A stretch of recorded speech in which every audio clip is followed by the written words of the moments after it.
Welcome to your weekly ticket. A Willy Wonka prequel is in the works. Warner Brothers is preparing for a third movie which will be helmed by Paddington director Paul King. This time around, the film will be a prequel called Wonka, which will dive deeper into the backstory of how young Willy Wonka became a candy company and how he met the Oompa Loompas, which we did learn a little bit about through Johnny Depp's Charlie and the Chocolate Factory. As for who will play Wonka this time around, early casting rumors suggest Timothée Chalamet and Tom Holland are among those potentially being eyed for the role. Let them fight! After a nearly year-long delay due to the ongoing COVID-19 pandemic, Godzilla vs. Kong is finally here. But the fourth MonsterVerse movie definitely packs a punch with tons of monster action for fans to look forward to. The film is directed by Adam Wingard with a script from Pirates of the Caribbean writer Terry Rossio. In addition to the titular behemoths, it stars Alexander Skarsgård, Millie Bobby Brown, Rebecca Hall, and Brian Tyree Henry. You'll finally be able to see the film in theaters on March 26th.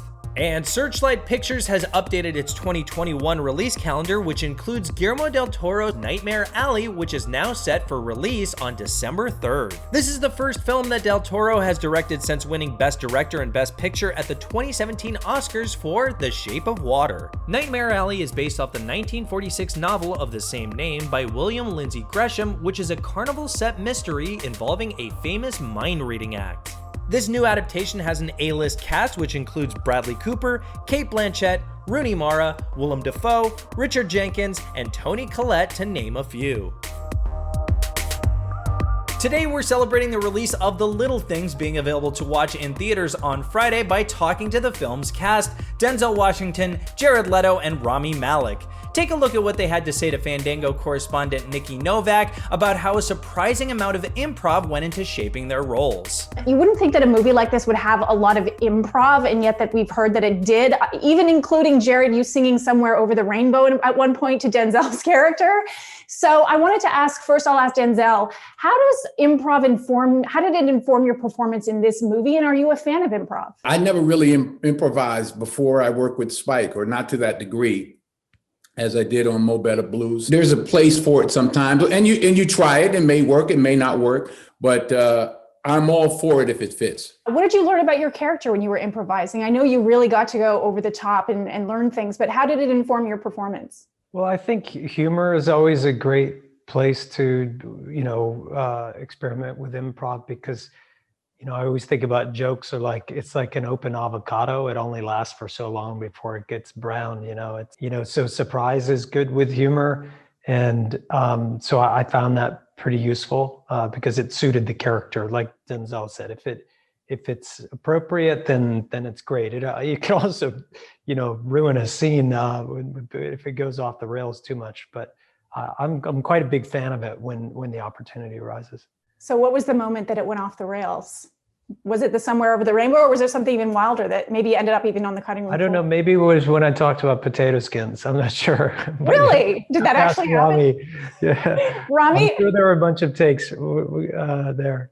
Rami, did that happen? And Rami, what did you learn about, I know you've obviously watched these two actors perform before, but performing opposite them in those moments, in those improv moments, and even in the scripted moments, what did you learn about your castmates as performers?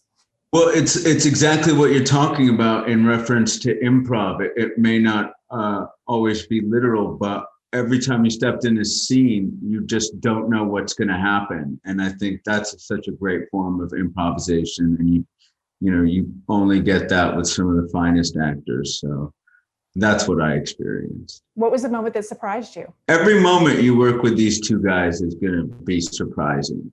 I don't think I could walk in on set and tell you what Denzel or what Jared was going to do in any given moment. And I think that's really evident in the film. And I think that's evident when I watched it. I had no idea where it was going, and you don't want to blink because you don't want to miss anything. So thank the three of you. I get a lot of award screeners, and this is among my favorites. So thank you all very much. Thank you so much. Also available to watch in theaters on Friday is Saint Maud. I have a responsibility. Oh yes, of course.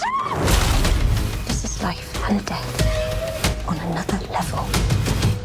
Maud, played by Morfydd Clark, is a newly devout hospice nurse who becomes obsessed with saving her dying patient's soul. But sinister forces and her own sinful past threaten to put an end to her holy calling. The film, which marks the feature film debut for writer-director Rose Glass, is currently certified fresh with a 97% on the tomato meter.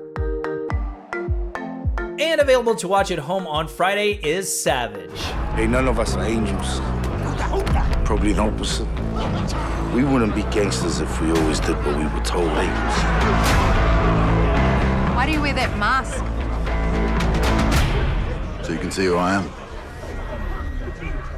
Inspired by the true stories of New Zealand's street gangs across 30 years, Savage follows Danny at 3 defining moments in his life. From the abusive state-run boys' institutions of the 60s, to the emerging urban gang scene in the 70s where disenfranchised teenagers created their own families on the streets, to the 80s when gangs became more structured and violent. Together, the 3 chapters of Danny's life combine to create a deeper look at a boy who grows up to become the brutal enforcer of a gang.